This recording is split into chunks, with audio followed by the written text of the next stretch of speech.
Chapter 6. The Mughal Empire, 1526 to 1761. The Mughal Empire at its zenith commanded resources unprecedented in Indian history and covered almost the entire subcontinent. From 1556 to 1707, during the heyday of its fabulous wealth and glory, the Mughal Empire was a fairly efficient and centralized organization with a vast complex of personnel, money, and information dedicated to the service of the emperor and his nobility. The significance of Mughal rule. Much of the empire's expansion during that period was attributable to India's growing commercial and cultural contact with the outside world. The 16th and 17th centuries brought the establishment and expansion of European and non-European trading organizations in the subcontinent, principally for the procurement of Indian goods in demand abroad. Indian regions drew close to each other by means of an enhanced overland and coastal trading network, significantly augmenting the internal surplus of precious metals. With expanded connections to the wider world came also new ideologies and technologies to challenge and enrich the imperial edifice. The empire itself, however, was a purely Indian historical experience. Mughal culture blended Perso-Islamic and regional Indian elements into a distinctive but variegated whole. Although by the early 18th century the regions had begun to reassert their independent positions, Mughal manners and ideals outlasted imperial central authority. The imperial center, in fact, came to be controlled by the regions. The trajectory of the Mughal Empire over roughly its first 2 centuries, 1526 to 1748, thus provides a fascinating illustration of pre-modern state building in the Indian subcontinent. The individual abilities and achievements of the early Mughals, Babur, Humayun, and later Akbar, largely charted this course. Babur and Humayun struggled against heavy odds to create the Mughal domain, whereas Akbar, besides consolidating and expanding its frontiers, provided the theoretical framework for a truly Indian state. Picking up the thread of experimentation from the intervening Sur dynasty, 1540 to 1956, Akbar attacked narrow-mindedness and bigotry, absorbed Hindus in the high ranks of the nobility, and encouraged the tradition of ruling through the local Hindu landed elites. This tradition continued until the very end of the Mughal Empire, despite the fact that some of Akbar's successors, notably Aurangzeb, 1658 to 1707, had to concede to contrary forces. The establishment of the Mughal Empire. Babur. The foundation of the empire was laid in 1526 by Ahir al-Din Muhammad Babur, a Chagatai Turk, so called because his ancestral homeland, the country north of the Amu Darya, Oxus River, in Central Asia, was the heritage of Chagatai, the second son of Genghis Khan. Babur was a 5th-generation descendant of Timur on the side of his father, and a 14th-generation descendant of Genghis Khan.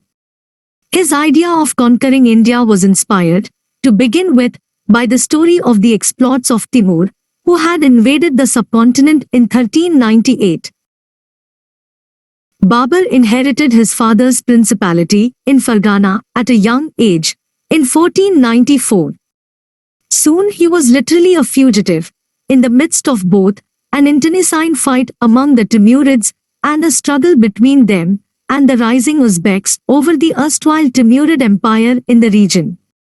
In 1504 he conquered Kabul and Ghazni. In 1511 he recaptured Samarkand, only to realize that, with the formidable Afavid dynasty in Iran and the Uzbeks in Central Asia, he should rather turn to the southeast toward India to have an empire of his own. As a Timurid, Babur had an eye on the Punjab, part of which had been Timur's possession.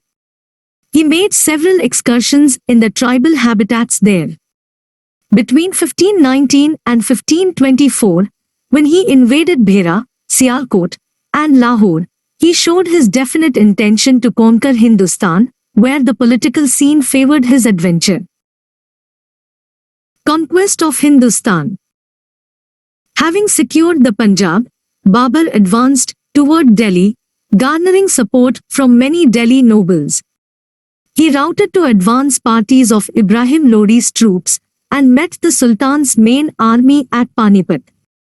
The Afghans fought bravely, but they had never faced new artillery, and their frontal attack was no answer to Babur's superior arrangement of the battle line. Babur's knowledge of Western and Central Asian war tactics and his brilliant leadership proved decisive in his victory. By April 1526, he was in control of Delhi and Agra and held the keys to conquer Hindustan. Babur, however, had yet to encounter any of the several Afghans who held important towns in what is now eastern Uttar Pradesh and Bihar, and who were backed by the Sultan of Bengal in the east and the Rajputs on the southern borders. The Rajputs under Rana Sanga of Mewar threatened to revive their power in northern India. Babur assigned the unconquered territories to his nobles and led an expedition himself against the Rana in person. He crushed the Rana's forces at Khanuya, near Fatehpur Sikri, March 1527, once again by means of the skillful positioning of troops. Babur then continued his campaigns to subjugate the Rajputs of Chanderi. When Afghan risings turned him to the east, he had to fight, among others, the joint forces of the Afghans and the Sultan of Bengal in 1529 at Ghagra, near Varanasi. Babur won the battles, but the expedition there too, like the one on the southern borders, was left unfinished. Developments in Central Asia and Babur's failing health forced him to withdraw. He died near Lahore in December 1530. Babur's achievements. Babur's brief tenure in Hindustan, spent in wars and in his preoccupation with Northwest and Central Asia, did not give him enough time to consolidate fully his conquests in India. Still, discernible in his efforts are the beginnings of the Mughal imperial organization and political culture. He introduced some Central Asian administrative institutions and, significantly, tried to woo the prominent local chiefs. He also established new mints in Lahore and Jaunpur and tried to ensure a safe and secure route from Agra to Kabul. He advised his son and successor, Humayun, to adopt a tolerant religious policy. Humayun. Humayun's rule began badly, with his invasion of the Hindu principality of Kalinjar in Bundelkhand, which he failed to subdue. Next he became entangled in a quarrel with Sher Khan, later Sher Shah of Sur, founder of the Sur dynasty, the new leader of the Afghans in the east, by unsuccessfully besieging the fortress of Chunar, 1532. Thereafter he conquered Malwa and Gujarat, but he could not hold them. Leaving the fortress of Chunar unconquered on the way, Humayun proceeded to Bengal to assist Sultan Mahmud of that province against Sher Khan. He lost touch with Delhi and Agra, and, because his brother Hindal began to openly behave like an independent ruler at Agra, he was obliged to leave Gaur, the capital of Bengal. Negotiations with Sher Khan fell through, and the latter forced Humayun to fight a battle at Chausa, 10 miles, 16 km, southwest of Buxar, 26 June 1539, in which Humayun was defeated. He did not feel strong enough to defend Agra, and he retreated to Bilagram near Kannauj, where he fought his last battle with Sher Khan, who had now assumed the title of Shah. Humayun was again defeated and was compelled to retreat to Lahore. He then fled from Lahore to the Sindh region, from Sindh to Rajputana, and from Rajputana back to Sindh. Not feeling secure even in Sindh, he fled, July 1543, to Iran to seek military assistance from its ruler, the Afavid Shah Ahmad Spy. The Shah agreed to assist him, with an army on the condition that Humayun become a Shiite Muslim and return Kandahar, an important frontier town and commercial center, to Iran in the event of his successful acquisition of that fortress. Humayun had no answer to the political and military skill of Sher Shah and had to fight simultaneously on the southern borders to check the Sultan of Gujarat, a refuge of the rebel Mughals. Humayun's failure, however, was attributable to inherent flaws in the early Mughal political organization. The armed clans of his nobility owed their first allegiance to their respective chiefs.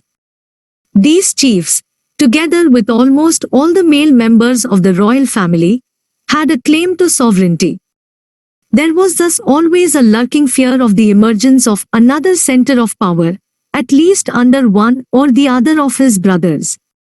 Humayun also fought against the heavy odds of his opponent's rapport with the locality. Sher Shah and his successors. During Humayun's exile, Sher Shah established a vast and powerful empire and strengthened it with a wise system of administration. He carried out a new and equitable revenue settlement, greatly improved the administration of the districts and the parganas, groups of villages, reformed the currency, encouraged trade and commerce, improved communication, and administered impartial justice. Sher Shah died during the siege of Kalinjar, May 1545, and was succeeded by his son Islam Shah, ruled 1545–53. Islam Shah, preeminently a soldier, was less successful as a ruler than his father. Palace intrigues and insurrections marred his reign. On his death, his young son, Firuz, came to the Sur throne but was murdered by his own maternal uncle, and subsequently the empire fractured into several parts. Restoration of Humayun. After his return to Kabul from Iran, Humayun watched the situation in India.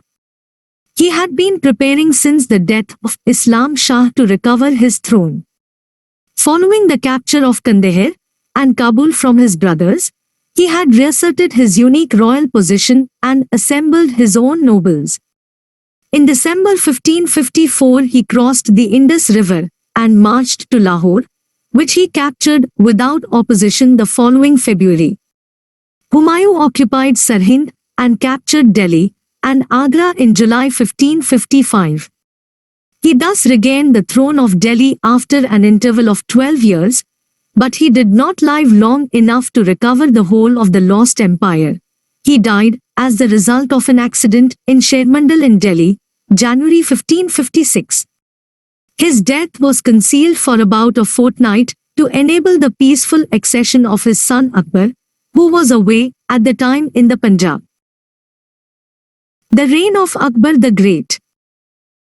Akbar, ruled 1556–1605, was proclaimed emperor amid gloomy circumstances. Delhi and Agra were threatened by Himu, the Hindu general of the Sur ruler, Adil Shah, and Mughal governors were being driven from all parts of northern India.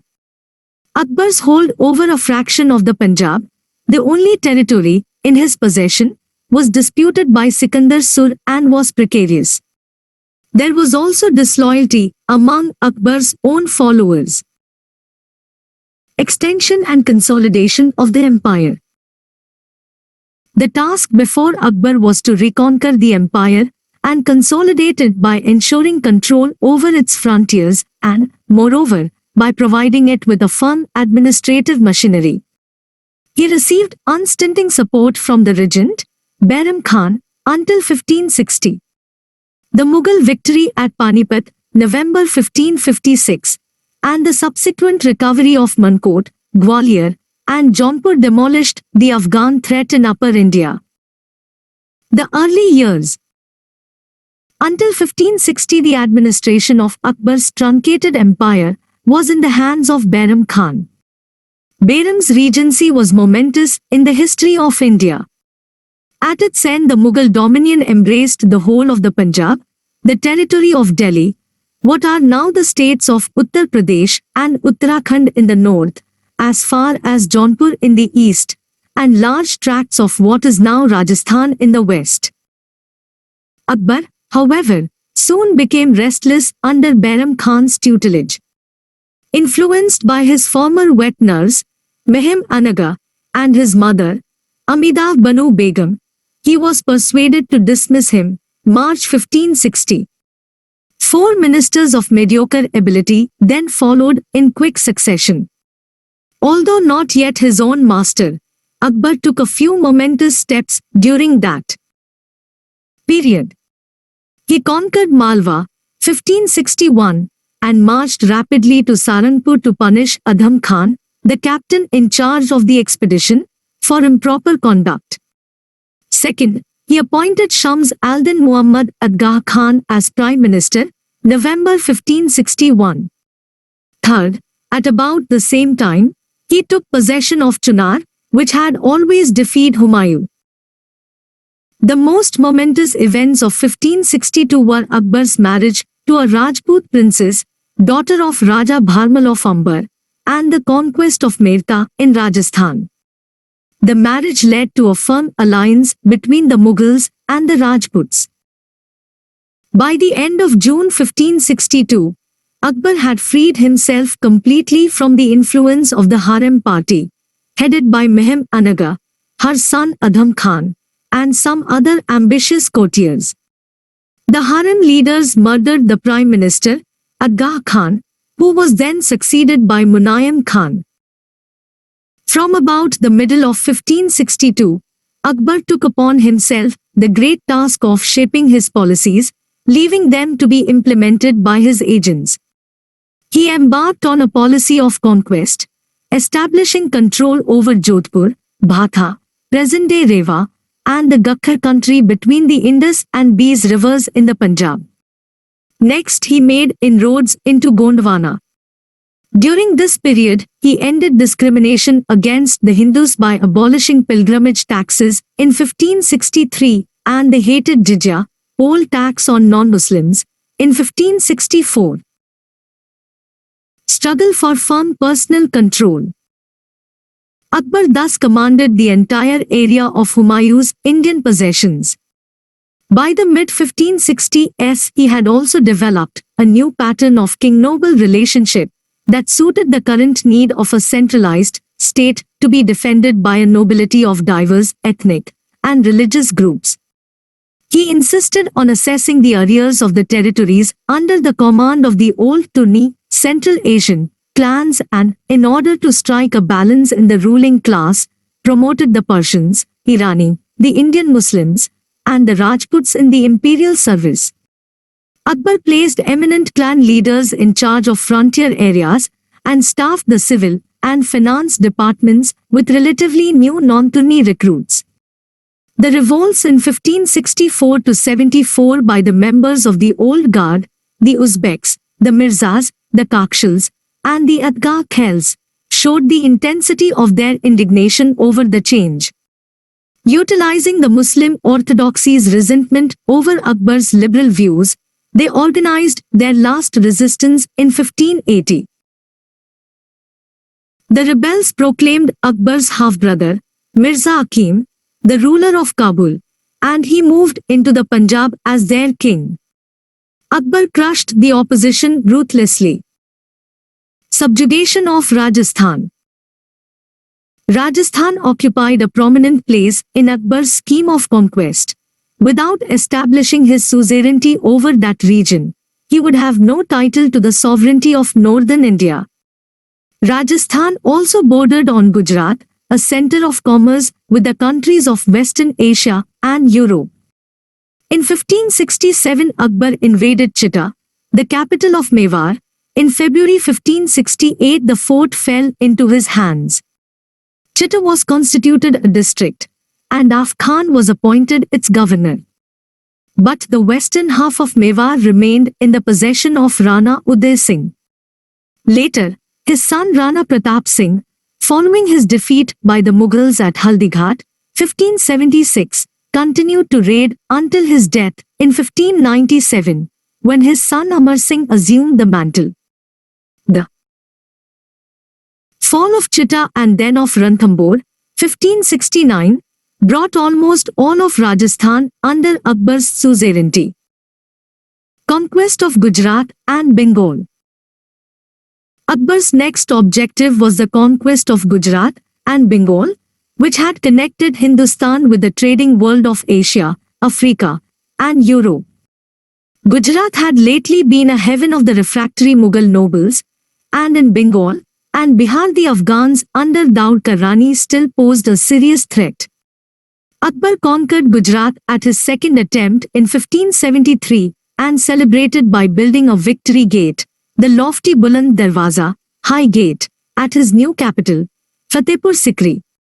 The conquest of Gujarat pushed the Mughal Empire's frontiers to the sea. Akbar's encounters with the Portuguese aroused his curiosity about their religion and culture. He did not show much interest in what was taking place overseas, but he appreciated the political and commercial significance of bringing the other gateway to his empire's international trade, namely, Bengal, under his firm control.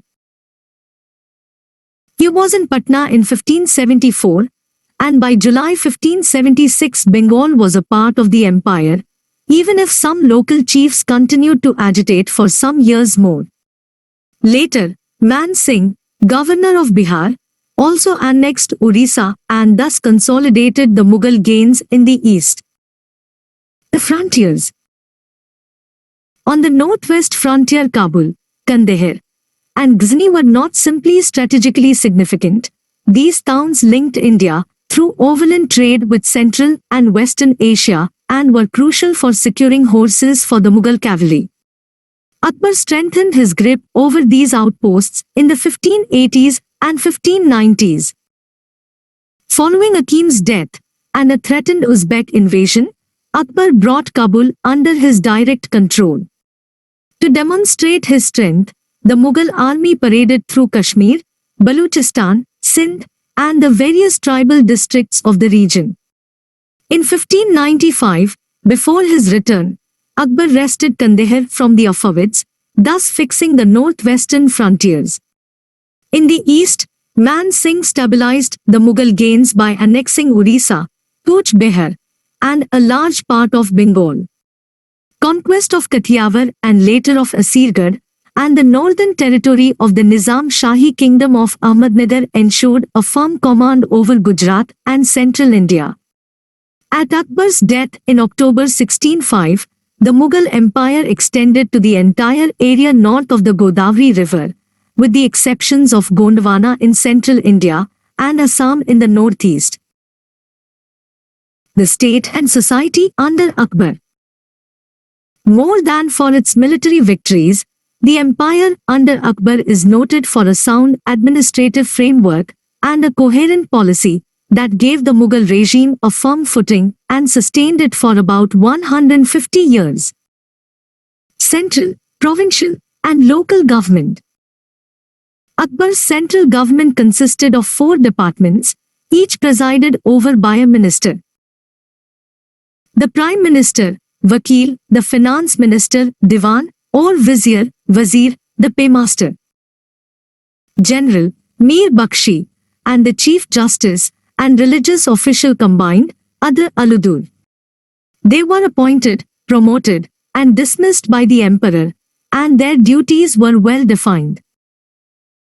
The empire was divided into 15 provinces: Subas, Allahabad, Agra, Ayodhya, Awadh, Ajmer, Ahmedabad, Bihar, Bengal, Delhi, Kabul, Lahore, Multan, Malka, Khandesh, Barar, and Ahmednagar. Kashmir and Kandahar were districts of the province of Kabul. Sindh, then known as Tat, was a district in the province of Multan. Orissa formed a part of Bengal. The provinces were not of uniform area or income. There were in each province a governor, a diwan, a bakshi, military commander, a adra, religious administrator, and a kai, judge, and agents who supplied information to the central government. Separation of powers among the various officials in particular, between the governor and the Diwan, was a significant operating principle in imperial administration.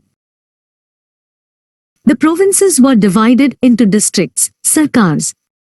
Each district had a faujdar, a military officer whose duties roughly corresponded to those of a collector, a kai, a kotwal, who looked after sanitation, the police, and the administration, a bitikchi, head clerk, and a khaznedar, treasurer. Every town of consequence had a kotwal. The village communities conducted their affairs through panchayats, councils, and were more or less autonomous units. The composition of the Mughal nobility. Within the first 3 decades of Akbar's reign, the imperial elite had grown enormously. As the Central Asian nobles had generally been nurtured on the Turco-Mongol tradition of sharing power with the royalty, an arrangement incompatible with Akbar's ambition of structuring the Mughal centralism around himself, the emperor's principal goal was to reduce their strength and influence. The emperor encouraged new elements to join his service, and Iranians came to form an important bloc of the Mughal nobility. Akbar also looked for new men of Indian background. Indian Afghans, being the principal opponents of the Mughals, were obviously to be kept at a distance, but the Saids of Barha, the Bukhari Saids, and the Kambas among the Indian Muslims were specially favored for high military and civil positions. More significant was the recruitment of Hindu Rajput leaders into the Mughal nobility. This was a major step, even if not completely new in Indo-Islamic history, leading to a standard pattern of relationship between the Mughal autocracy and the local despotism. Each Rajput chief, along with his sons and close relatives, received high rank, perquisites, and an assurance that they could retain their age-old customs, rituals, and beliefs as Hindu warriors. In return, the Rajputs not only publicly expressed their allegiance, but also offered active military service to the Mughals and, if called upon to do so, willingly gave daughters in marriage to the emperor or his sons. The Rajput chiefs retained control over their ancestral holdings and additionally, in return for their services, received watans, land assignments outside their homelands, in the empire. The Mughal emperor, however, asserted his right as a paramount. He treated the Rajput chiefs as zamindars, landholders, not as rulers. Like all local zamindars, they paid tribute, submitted to the Mughals, and received a patent of office. Akbar thus obtained a wide base for Mughal power among thousands of Rajput warriors who controlled large and small parcels of the countryside throughout much of his empire. The Mughal nobility came to comprise mainly the Central Asians, Turanis, Iranis, Afghans, Indian Muslims of diverse subgroups, and Rajputs. Both historical circumstances and a planned imperial policy contributed to the integration of this complex and heterogeneous ruling class into a single imperial service. The emperor saw to it that no single ethnic or religious group was large enough to challenge his supreme authority. Organization of the nobility and the army. In order to organize his civil and military personnel, Akbar devised a system of ranks, or manabs, based on the decimal system of army organization used by the early Delhi sultans and the Mongols. The manabdars, rank holders, were numerically graded from commanders of 10 to commanders of 5,000. Although they fell under the jurisdiction of the Mir Bakshi, each owed direct subordination to the emperor. The manabdars were generally paid in non-hereditary and transferable jagirs, assignments of land from which they could collect revenues. Over their jagirs, as distinct from those areas reserved for the emperor, Khaliya, and his personal army, Adis, the assignees, Jagirdars, normally had no magisterial or military authority. Akbar's insistence on a regular check of the Manabdar's soldiers and their horses signified his desire for a reasonable correlation between his income and obligations. Most Jagirdars except the lowest-ranking ones collected the taxes through their personal agents, who were assisted by the local moneylenders and currency dealers in remitting collections by means of private bills of exchange rather than cash shipments. Revenue system. A remarkable feature of the Mughal system under Akbar was his revenue administration, developed largely under the supervision of his famed Hindu minister Todar Mal. Akbar's efforts to develop a revenue schedule both convenient to the peasants and sufficiently profitable to the state took some 2 decades to implement. In 1580 he obtained the previous 10 years' local revenue statistics, detailing productivity and price fluctuations, and averaged the produce of different crops and their prices. He also evolved a permanent schedule circle by grouping together the districts having homogeneous agricultural conditions. For measuring land area, he abandoned the use of hemp rope in favor of a more definitive method using lengths of bamboo joined with iron rings.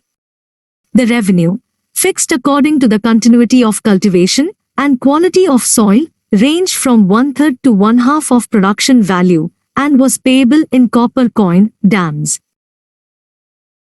The peasants thus had to enter the market and sell their produce in order to meet the assessment.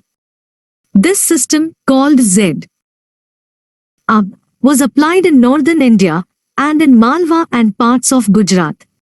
The earlier practices, e.g., crop sharing, however, also were in vogue in the empire. The new system encouraged rapid economic expansion. Moneylenders and grain dealers became increasingly active in the countryside. Fiscal administration. All economic matters fell under the jurisdiction of the vizier, assisted principally by 3 ministers to look separately after the crown lands, the salary drafts and jagirs, and the records of fiscal transactions. At almost all levels, the revenue and financial administration was run by a cadre of technically proficient officials and clerks drawn mainly from Hindu service castes, Kayasthas, and Khatris. More significantly, in local and land revenue administration, Akbar secured support from the dominant rural groups. With the exception of the villages held directly by the peasants, where the community paid the revenue, his officials dealt with the leaders of the communities and the superior land rights holders, zamindars. The zamindar, as one of the most important intermediaries, collected the revenue from the peasants and paid it to the treasury, keeping a portion to himself against his services and zamindari claim over the land. Coinage. Akbar reformed Mughal currency to make it one of the best known of its time.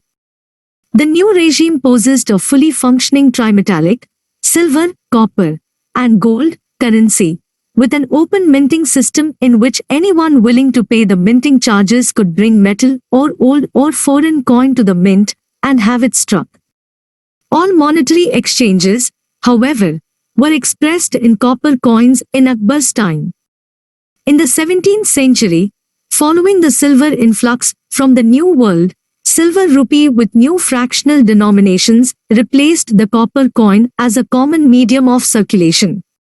Akbar's aim was to establish a uniform coinage throughout his empire. Some coins of the old regime and regional kingdoms also continued. Evolution of a non-sectarian state. Mughal society was predominantly non-Muslim. Akbar therefore had not simply to maintain his status as a Muslim ruler, but also to be liberal enough to elicit active support from non-Muslims. For that purpose, he had to deal first with the Muslim theologians and lawyers, ulma, who, in the face of Brahmanic resilience, were rightly concerned with the community's identity and resisted any effort that could encourage a broader notion of political participation. Akbar began his drive by abolishing both the jizya and the practice of forcibly converting prisoners of war to Islam and by encouraging Hindus as his principal confidants and policy makers. To legitimize his non-sectarian policies, he issued in 1579 a public edict, Mazhar, declaring his right to be the supreme arbiter in Muslim religious matters, above the body of Muslim religious scholars and jurists.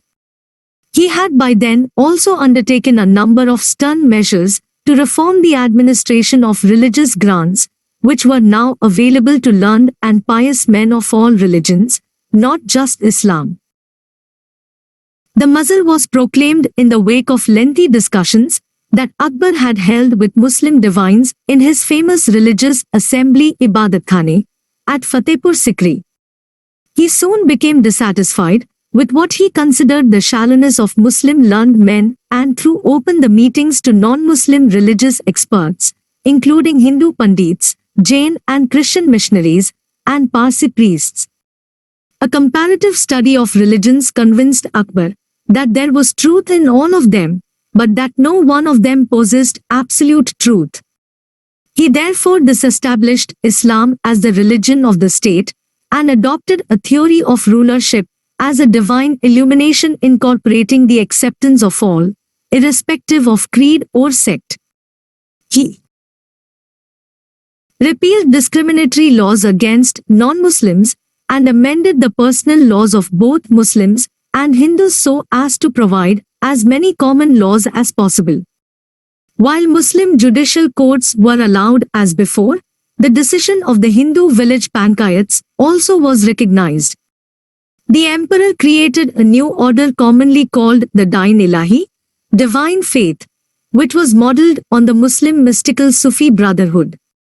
The new order had its own initiation ceremony and rules of conduct to ensure complete devotion to the emperor.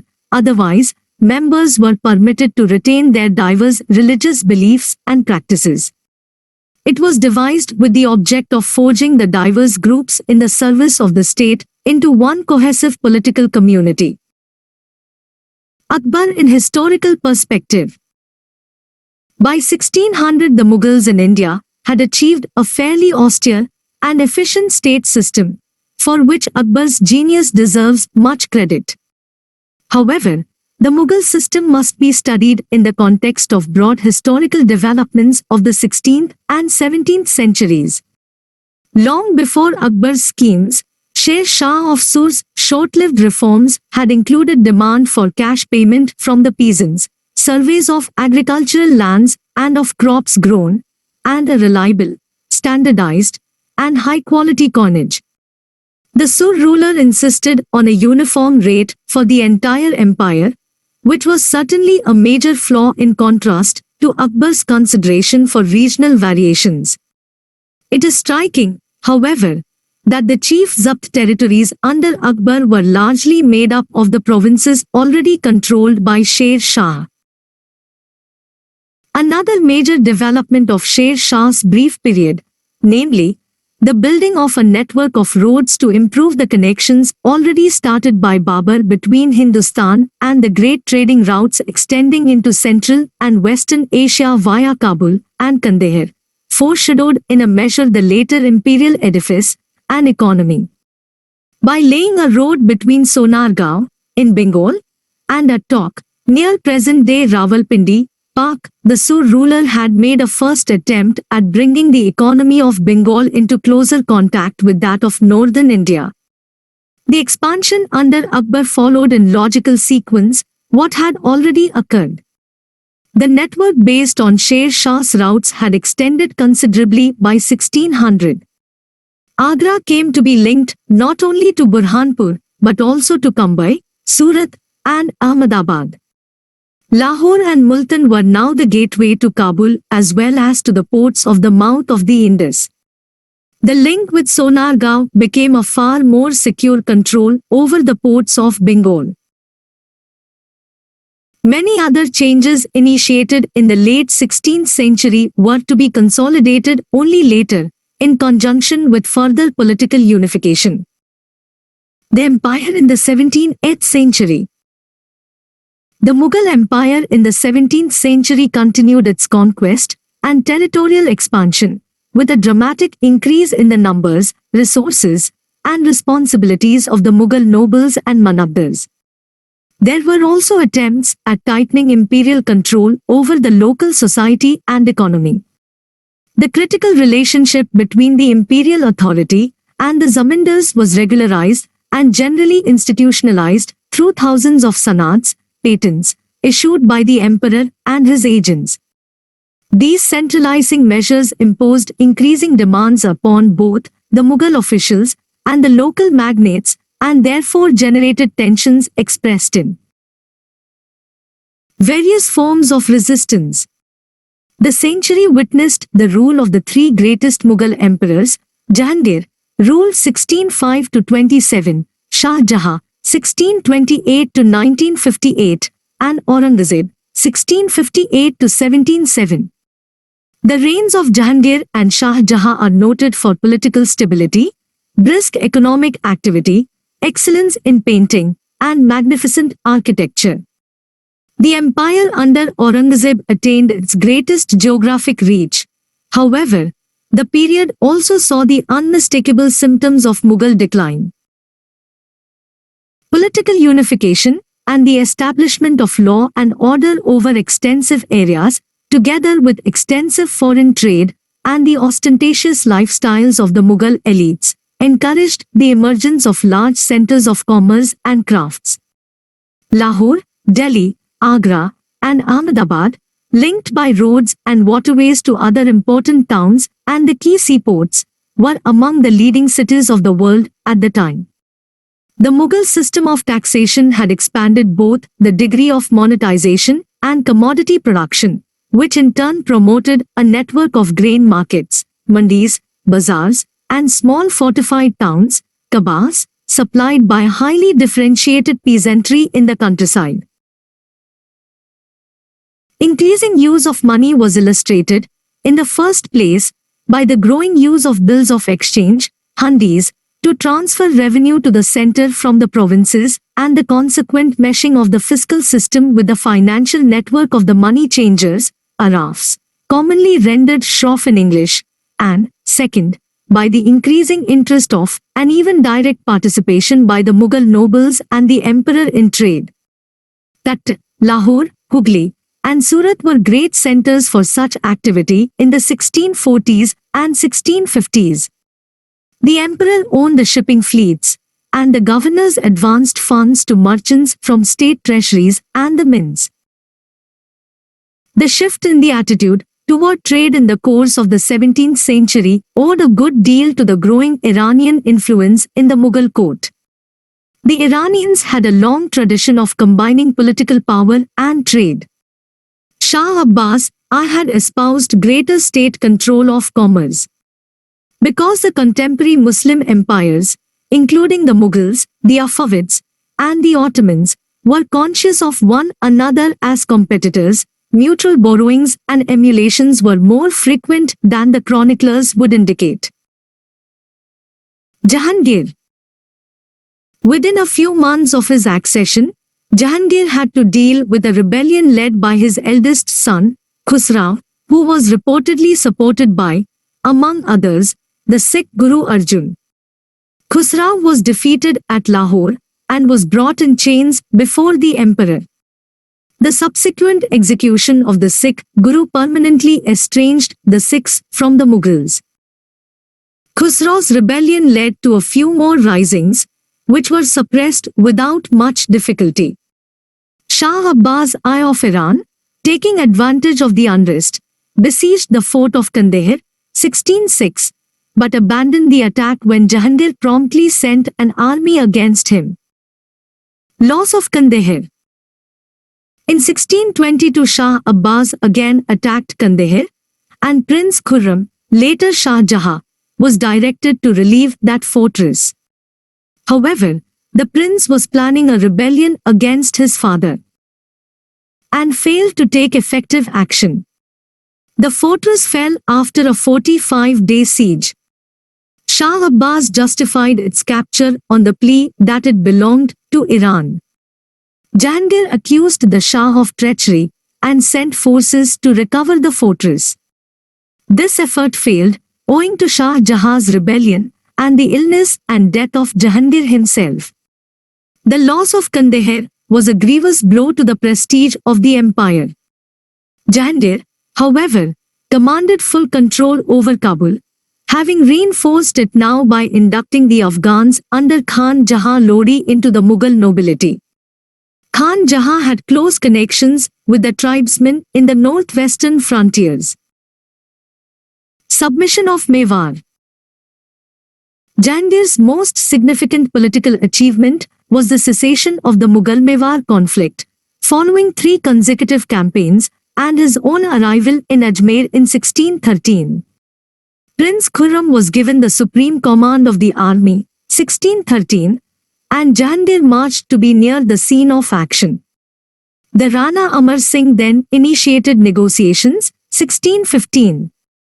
He recognized Jahangir as his suzerain, and all his territory in Mughal possession was restored, including Chitta, although it could not be fortified.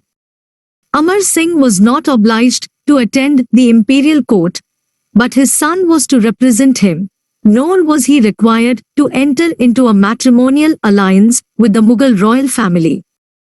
Further, the Rajput rulers of Kangra, Kishtwar in Kashmir, Navandar, and Kutch in western India accepted the Mughal supremacy. Bir Singh Bundela was given a high rank, and the Bundela princes entered the Mughal harem. Also significant was the subjugation of the last Afghan domains in eastern Bengal, 1612, and Odisha, 1617.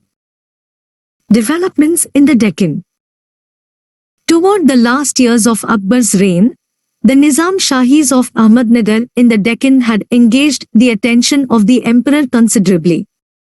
The main objective of his intervention in Ahmednagar was to gain Berar, which had been recently acquired by Ahmednagar from Khandesh, and Balaghat, which had been a bone of contention between Ahmednagar and Gujarat. By 1596 Berar was conquered, and Ahmednagar had accepted Mughal suzerainty. However, the issue of a clearly defined frontier could not be resolved, and Mughal attacks continued. Under Jahangir, the rise of Malik Ambar, a Habshi, Abyssinian, general of unusual ability, at the Ahmednagar court, and his alliance with the Adil Shahis of Bijapur cemented a united front of the Deccan Sultanates and initially forced the Mughals to retreat. At this time the Marathas also had emerged as a force in the Deccan. Jahangir appreciated their importance and encouraged many Marathas to defect to his side, 1615. Later, to successive Mughal victories against the combined Deccani armies, 1618 and 1620, restrained the Habshi general. However, the Deccan expedition remained unfinished as a result of the rise to power of the emperor's favorite queen, Nur Jahan, and her relatives and associates. The queen's alleged efforts to secure the prince of her choice as successor to the ailing emperor resulted in the rebellion of Prince Khurram in 1622 and later of Mahawat Khan, the queen's principal ally, who had been deputed to subdue the prince. Rebellion of Khurram, Shah Jahan. After failing to take Fatehpur Sikri in April 1623, Khurram retreated to the Deccan, then to Bengal, and from Bengal back again to the Deccan, pursued all the while by an imperial force under Mahawat Khan. His plan to seize Bihar, Ayodhya, Allahabad, and even Agra failed. At last Khurram submitted to his father unconditionally, 1626. He was forgiven and appointed governor of Balaghat, but the 3-year-old rebellion had caused a considerable loss of men and money. Mahawat Khan's coup. Immediately upon the conclusion of peace with Khurram, the imperious queen decided to punish Mahawat Khan for his refusal to take orders from anyone but Jahangir. She ordered Mahawat Khan to Bengal and framed charges of disloyalty and disobedience against him.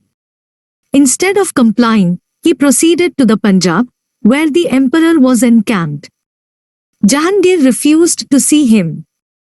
Mahawat Khan placed both the emperor and the queen under surveillance, but he was finally overcome. The ordeal greatly impaired the emperor's health, and he died in November 1627. Shah Jahan. On his accession, Khurram assumed the title Shah Jahan, ruled 1628 to 58. Shahryar, his younger and only surviving brother, had contested the throne but was soon blinded and imprisoned. Under Shah Jahan's instructions, his father-in-law, Af Khan, slew all other royal princes, the potential rivals for the throne. Af Khan was appointed prime minister, and Nur Jahan was given an adequate pension. The Deccan problem. Shah Jahan's reign was marred by a few rebellions, the first of which was that of Khan Jahan Lodi, governor of the Deccan. Khan Jahan was recalled to court after failing to recover Balaghat from Ahmednagar. However, he rose in rebellion and fled back to the Deccan. Shah Jahan followed, and in December 1629 he defeated Khan Jahan and drove him to the north, ultimately overtaking and killing him in a skirmish at Shihonda, January 1631. The next rebellion was led by Jujhar Singh, a Hindu chief of Orchha, in Bundelkhand, who commanded the crucial passage to the Deccan. Jujhar was compelled to submit after his kinsman, Bharat Singh, defected and joined the Mughals. His refusal to comply with subsequent conditions led, after a protracted conflict, to his defeat and murder, 1634. Unrest in the region persisted. The chronic volatility of the Deccan prompted Shah Jahan to seek a comprehensive solution. His first step was to offer a military alliance to Bijapur, with the objective of partitioning troublesome Ahmednagar. The result was both the total annihilation of the province and the Accord of 1636, by which Bijapur was granted one-third of its southern territories. The accord reconciled the Deccan states to a pervasive Mughal presence in the Deccan. Bijapur agreed not to interfere with Golconda, which became a tacit ally of the Mughals. The treaty limited further Mughal advance in the Deccan and gave Bijapur and Golconda respite to conquer the warring Hindu principalities in the south. Within a span of a dozen years, Bijapuri and Golcondan armies overran and annexed a vast and prosperous tract beyond the Krishna River up to Tanjavur and including Karnataka.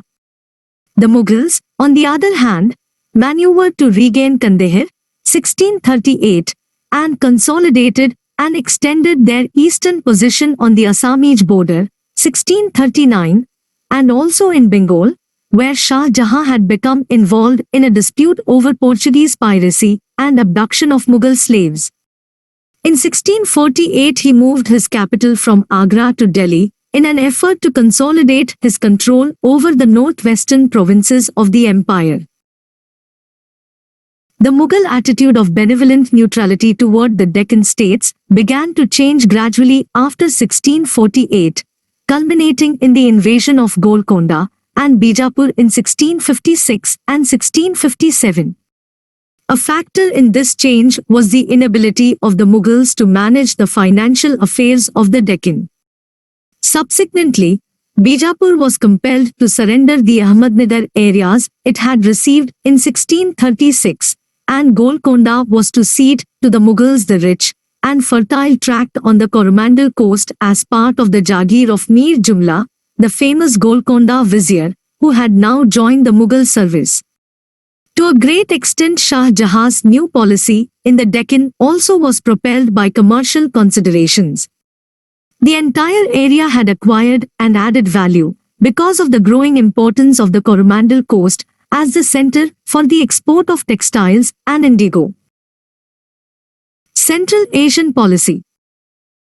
Following in the footsteps of his predecessors, Shah Jahan hoped to conquer Samarkand, the original homeland of his ancestors. The brother of Imam Quli, ruler of Samarkand, invaded Kabul, and in 1639 captured Bamia, which gave offense to Shah Jahan. The emperor was on the lookout for an opportunity to move his army to the northwest borders. In 1646, he responded to the Uzbek ruler's appeal for aid in settling an internal dispute by sending a huge army. The campaign cost the Mughals heavily. They suffered serious initial setbacks in bulk, and, before they could recover fully, an alliance between the Uzbeks and the Shah of Iran complicated the situation.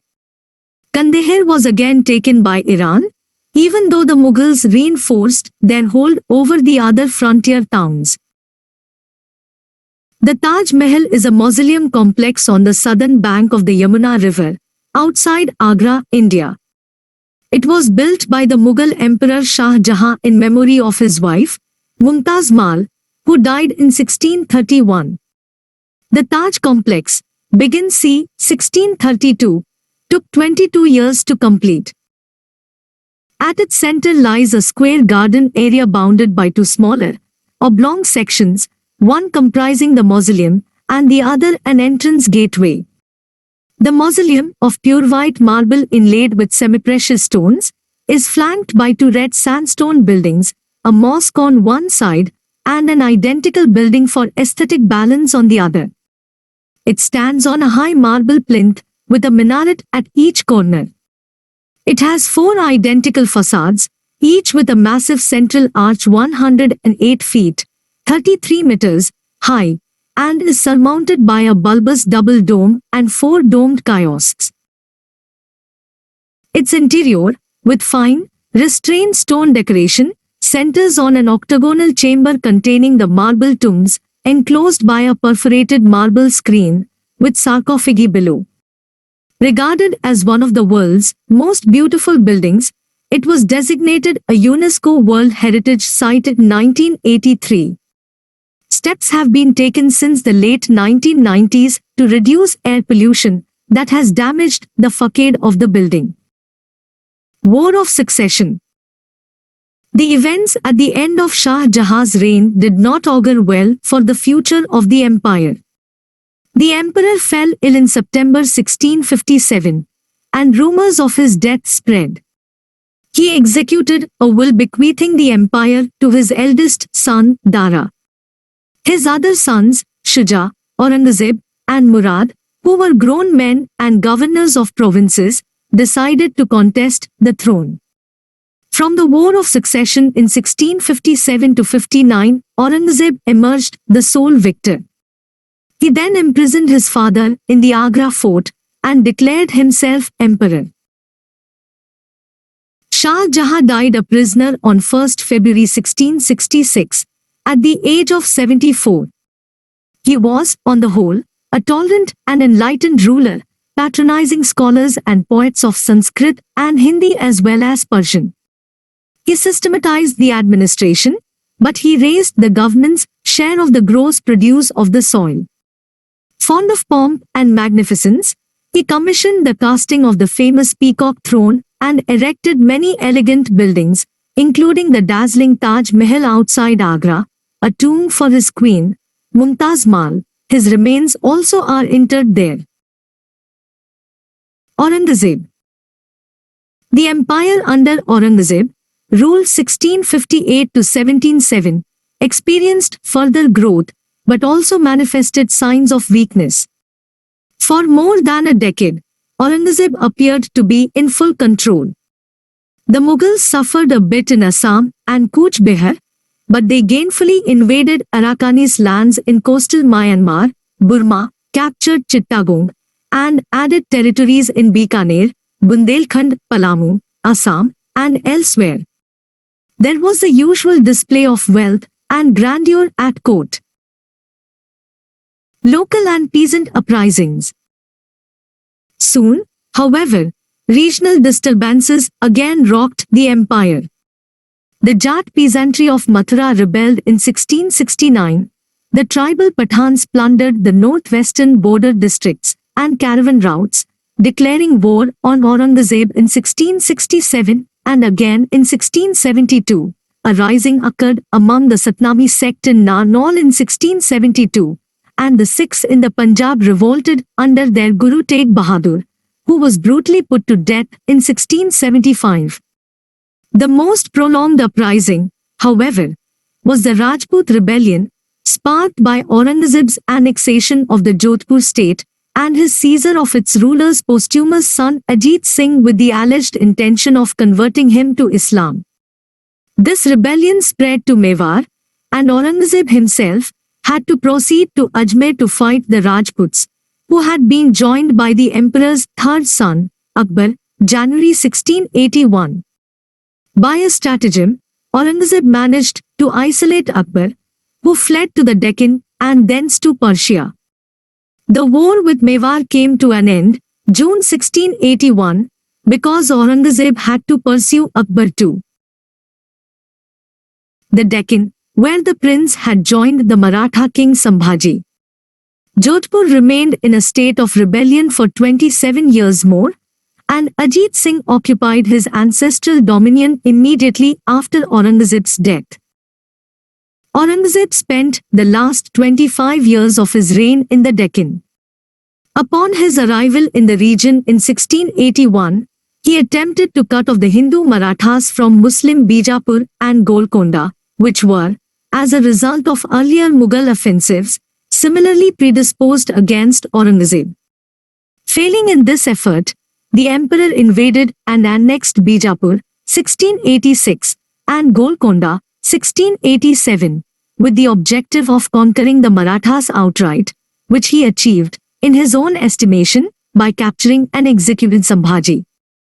Maratha resistance proved so stubborn, however, that even after nearly 2 decades of struggle Aurangzeb failed to completely subdue them, see below. The aged emperor died on 3rd March 1707.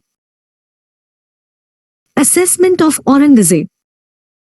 Aurangzeb possessed natural gifts of a high order.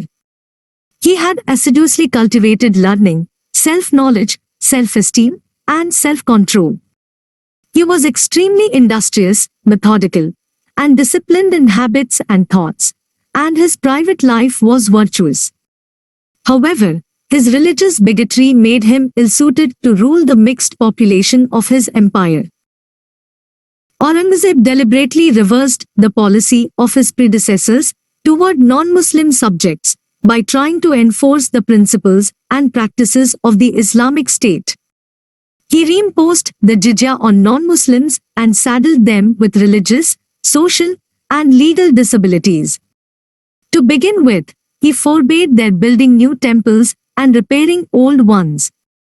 Next, he issued orders to demolish all the schools and temples of the Hindus and to put down their teaching and religious practices.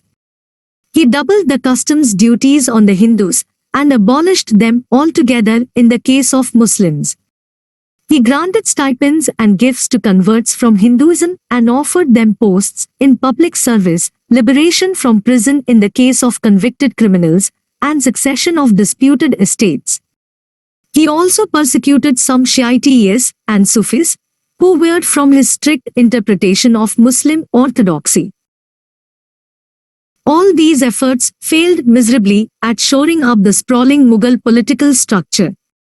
Many of Aurangzeb's orders were not implemented, largely because his nobles did not support them. His bigotry strengthened the hand of those sectors that opposed him for political or other reasons. Of further detriment was his prolonged absence from the heartland of the empire.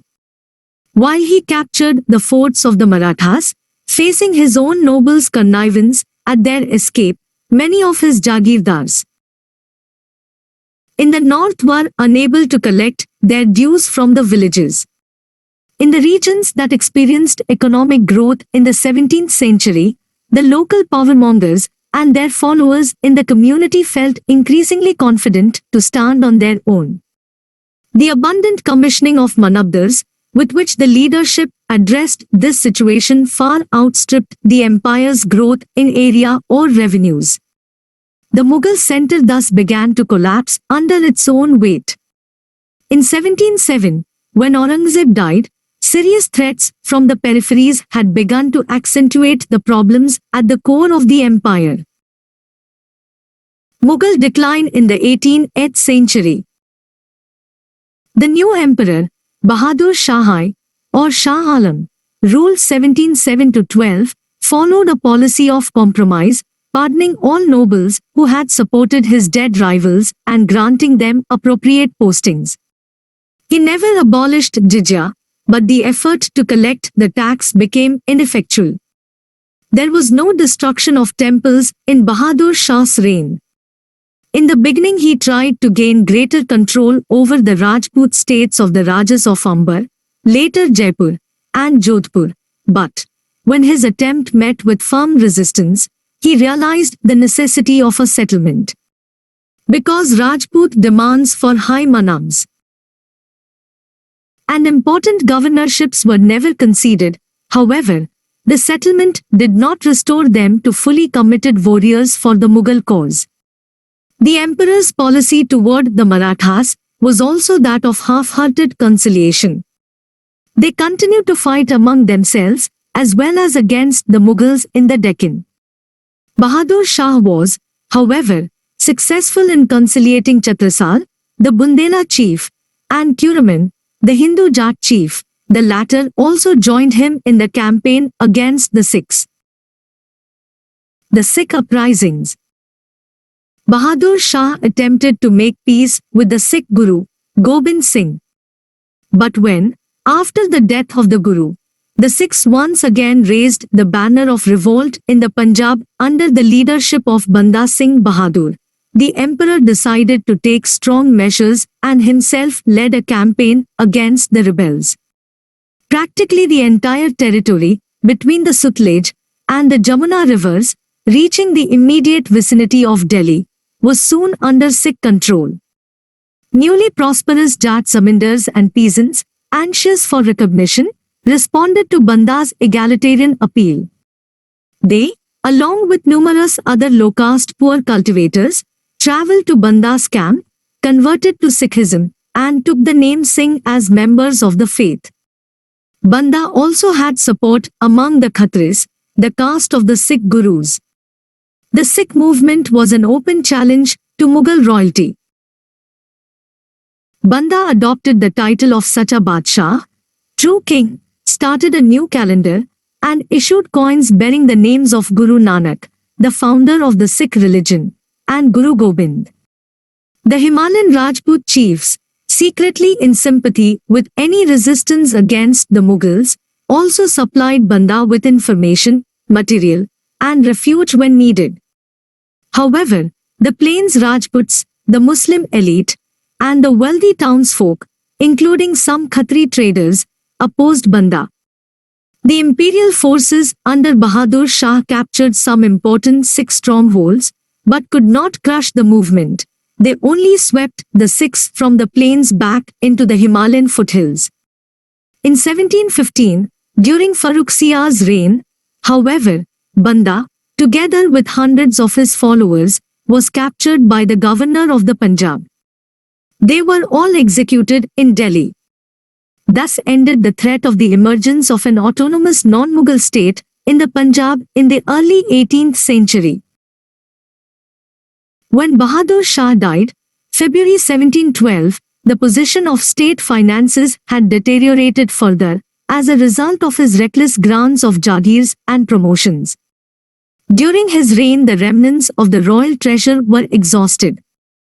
Failure to assign productive jagirs strained the loyalties of the members of the nobility and of the manabdars and reduced the efficiency of the state machinery.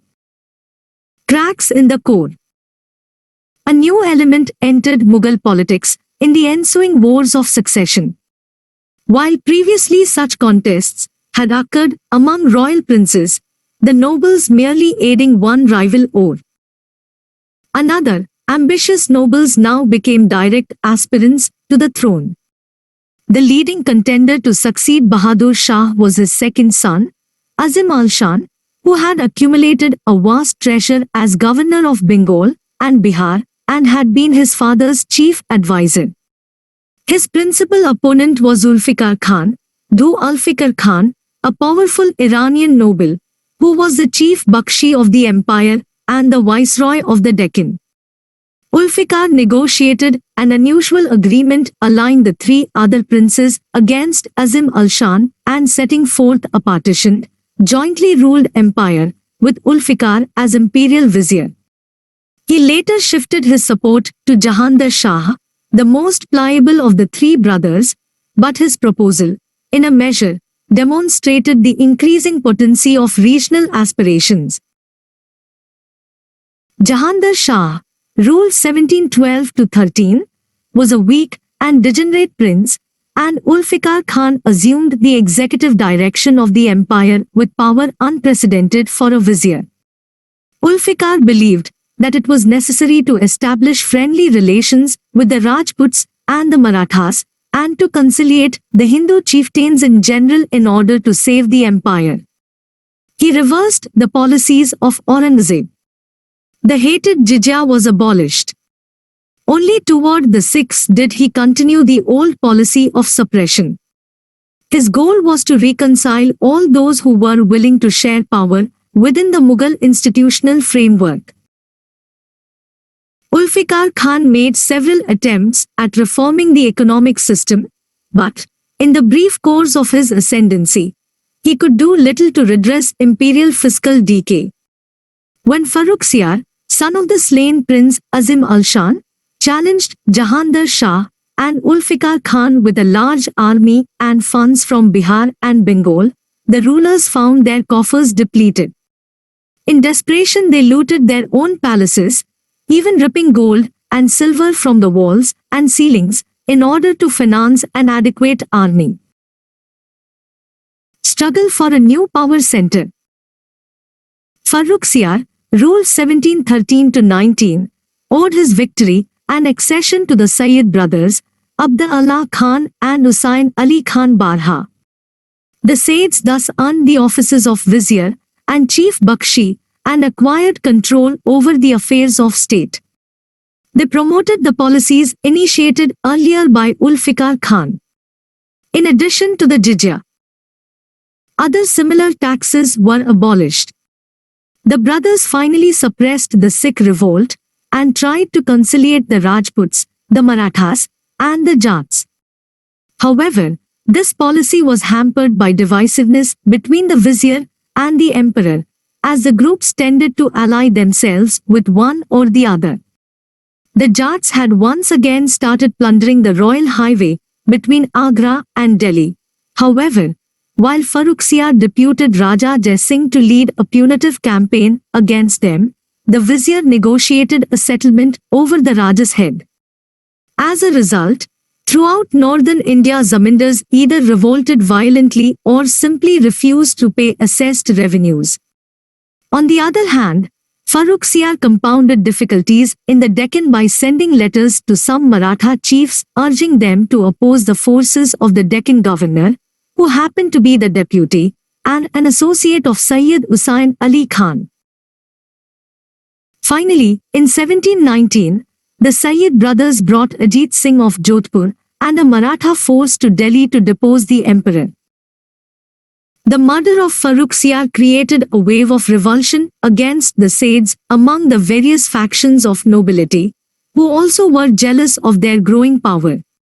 Many of these, in particular the old nobles of Aurangzeb's time, resented the vizier's encouragement of revenue farming, selling the right to collect taxes, which in their view was mere shopkeeping and violated the age-old Mughal notion of statecraft.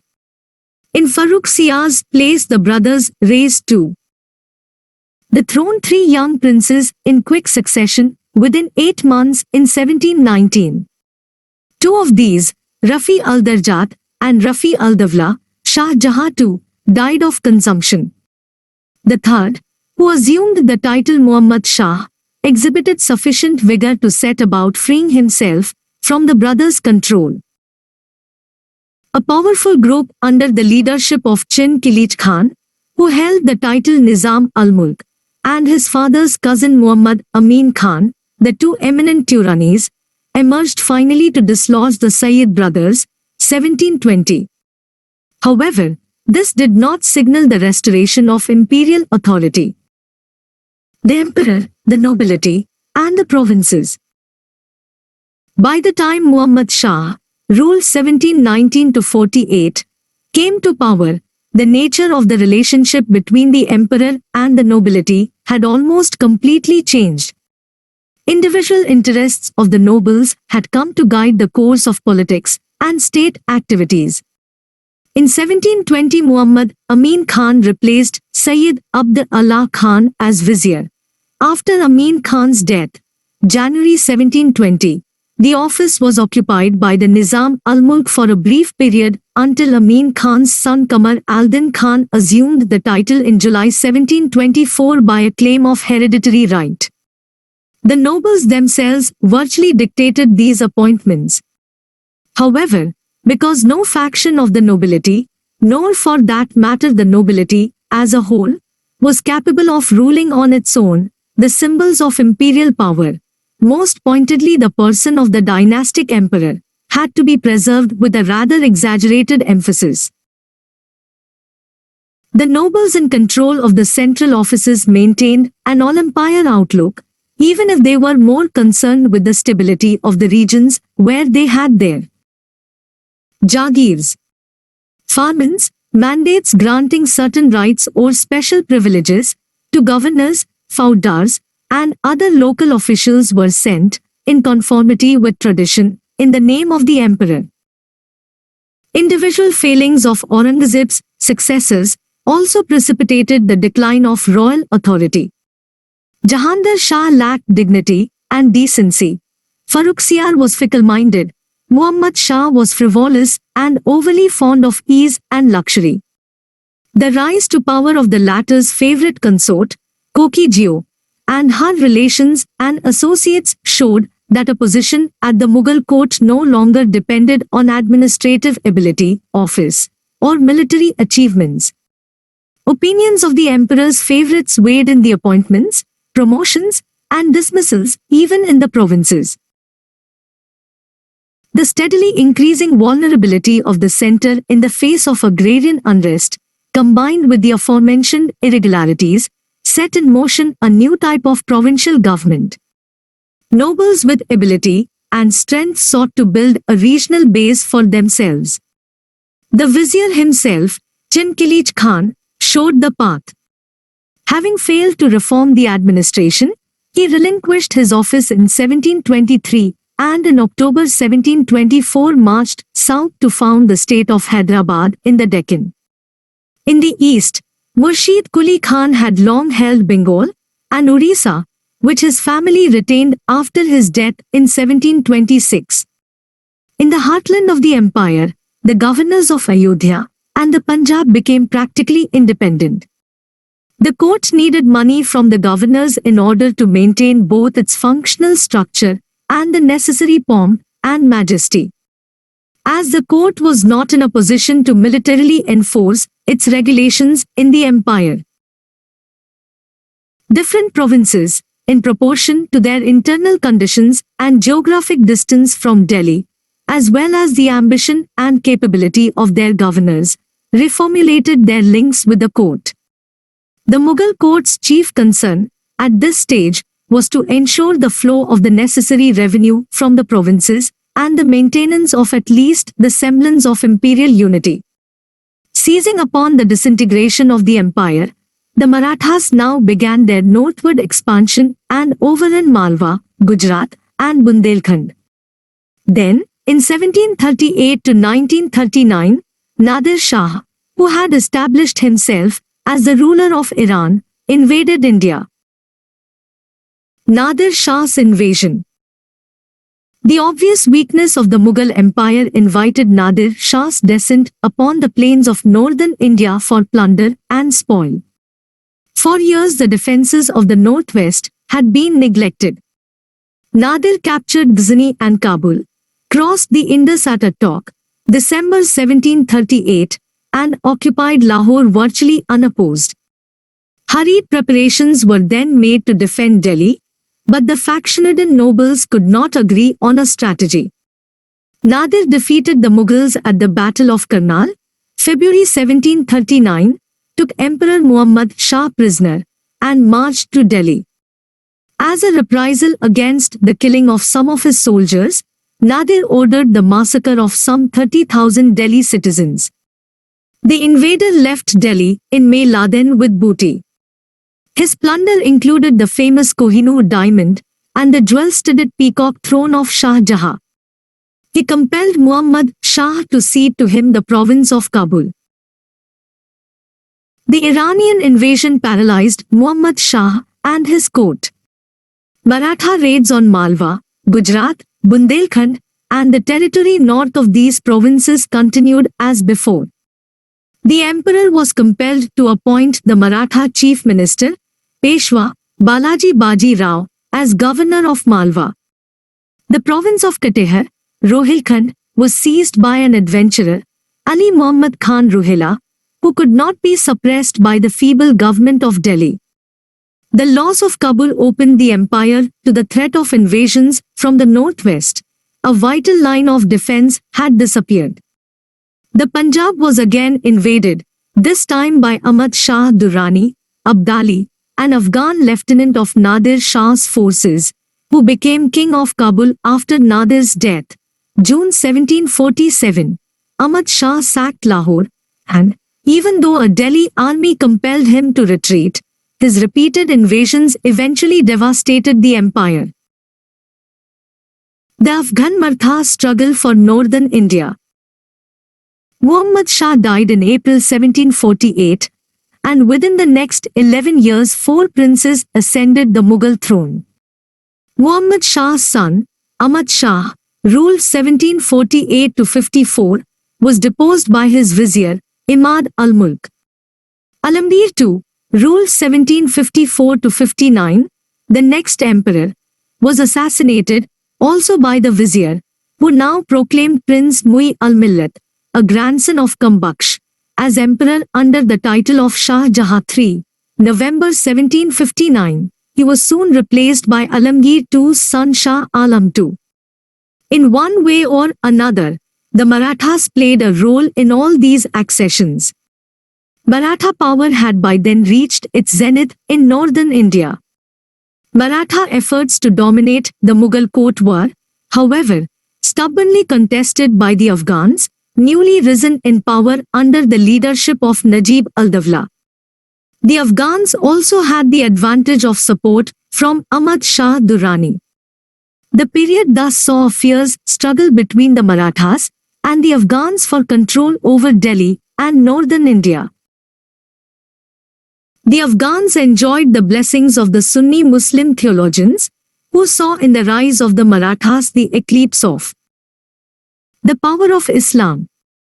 The Marathas, however, were never able to mobilize the Hindu chiefs of northern India to side with them collectively. The Jats and the Rajputs, who had emerged as effective rulers of a sizable part of northern India, preferred to stay neutral. To the people of northern India, including the Hindus, the Marathas were alien plunderers from the south, comparable to the Pathans, Pashtuns, from the northwest. Meanwhile, Ahmad Shah Durrani had invaded and plundered repeatedly the northern plains down to Delhi and Mathura. The Peshwa then dispatched a strong army under his cousin Sadashiva Rao to drive away the invader and establish the Maratha supremacy in northern India on a firm footing. The final battle, in which the forces of Ahmad Shah Durrani routed the Marathas, was fought near Panipat on 14th January 1761. This defeat shattered the Maratha dream of controlling the Mughal court and thereby dominating the whole of the empire. Durrani did not, however, found a new kingdom in India. The Afghans could not even retain the Punjab, where a regional confederation was emerging again under the Sikhs. With Shah Alam II away in Bihar, the throne in Delhi remained vacant from 1759 to 1771. During most of this period, Najib al-Dawla was in charge of the dwindling empire, which was now effectively a regional kingdom of Delhi. Political and economic decentralization during the Mughal decline. With the decline of Mughal central authority, the period between 1707 and 1761 witnessed a resurgence of regional identity that promoted both political and economic decentralization. At the same time, intra-regional as well as inter-regional trade in local raw materials, artifacts, and grains created strong ties of economic interdependence, irrespective of political and military relations. Bengal, Bihar, and Awadh, Ayodhya, in northern India were among the regions where these developments were most pronounced. These provinces saw a rise in revenue figures, and also the emergence and increasing affluence of a number of towns served by long-distance trade routes. In due course, the enrichment of the regions emboldened local land and power holders to take up arms against external authority. However, parochial goals prevented these rebels from consolidating their interests into an effective challenge to the empire. They relied on support from kinsfolk, peasants, and smaller zamindars of their own castes. Each local group strove to maximize its share of the prosperity at the expense of the others. In conditions of conflict and the absence of coordination among the local elements, the Mughal nobles assumed the role of mediating between Delhi and the localities. As the imperial group weakened further, the nobles found themselves virtually independent, if collectively so, controlling the center from without. The necessity of emphasizing imperial symbols was inherent in the kind of power politics that emerged. As each of the contenders in the regions, in proportion to his strength, looked for and seized opportunities to establish his dominance over the others in the neighborhood, each also apprehended and resisted any such attempt by the others. They all needed for their spoliations a kind of legitimacy, which was so conveniently available in the long-accepted authority of the Mughal emperor. They had no fear in collectively accepting the symbolic hegemony of the Mughal center, which had come to coexist with their ambitions.